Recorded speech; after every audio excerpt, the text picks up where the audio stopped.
that assuming this new CBA happens, we could be looking at 7 playoff teams per conference next year in the NFL.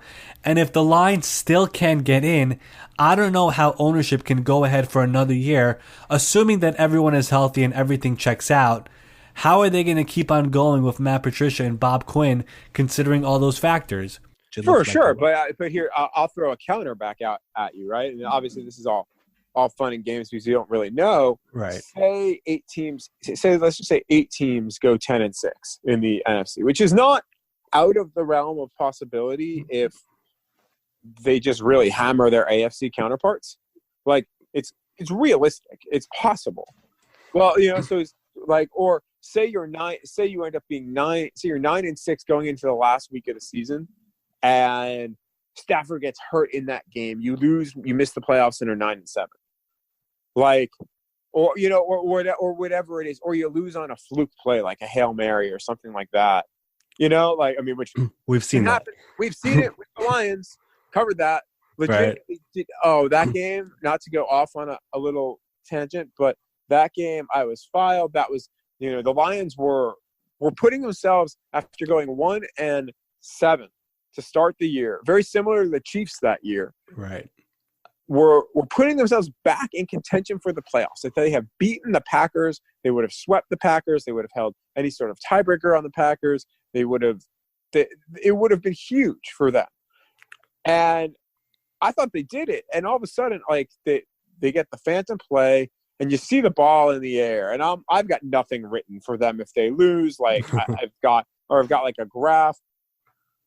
All of a sudden, you look down, and I was just like, put my head down. I'm starting writing. I'm getting ready to go down to the locker room. And I look, and all of a sudden, all the Packers players are celebrating. I thought it was a fight. And then I saw what happened. I'm like, holy crap. What just happened? That's one of the few. And I am nowhere near a fan. Like I say, I make that very, very clear to anyone I talk to. Like I root for the best story. I root for me. And that's the only thing that matters to me.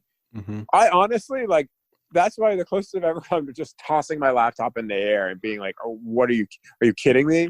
Like, it was one of the more, and I've covered some crazy endings to some things, but that was the craziest ending I think I've ever truly covered in football. And I've covered a few, like I covered the Michigan Notre Dame game, the first night game when it went back, when they had like 3 touchdowns in the last 90 seconds.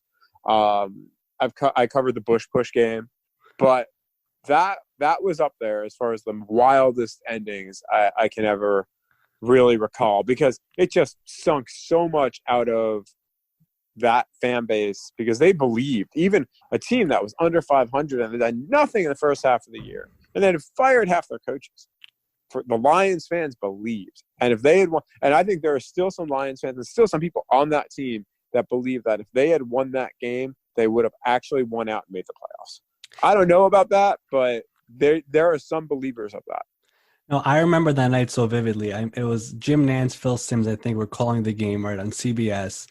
And there are some really great videos from the stadium of that play. I mean, the Lions fans' reactions, I mean, you could feel it. Like it hits you, even if you're not a Lions fan.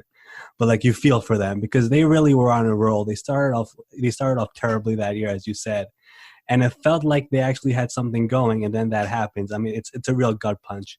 Oh yeah, well, I don't know if you remember. There's a pretty famous GIF out there of Matthew Stafford hats thrown, and then Calvin Johnson basically just falls to the ground. Yeah. Like, I remember too, that was Calvin Johnson's last season, and Calvin Johnson knew at that point that it was Calvin Johnson's last season. So that fall, and no one's really asked Calvin about that. I've kind of talked to him about it a little bit, but that moment of him falling down, I think, was the realization that he would never have a shot.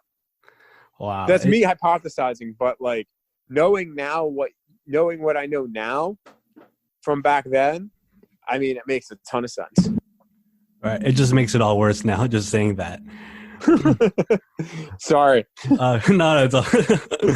Alrighty. So you have your own podcast. You mentioned it before, the Michael Rothstein Show. Everyone should check it out, by the way.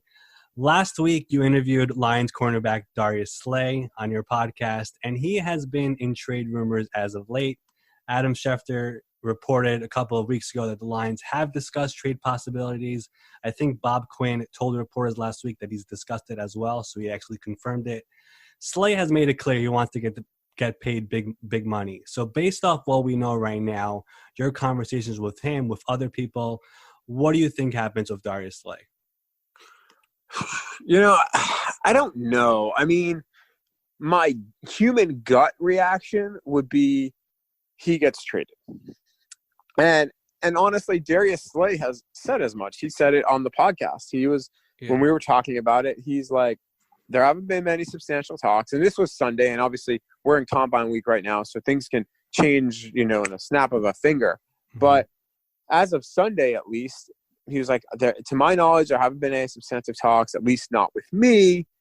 But I know what's going on. Like, I see it. I read the internet, and like he basically was, the vibe I got from him was he thinks that they're looking to shop him, and if they get the right deal, he's most likely getting traded.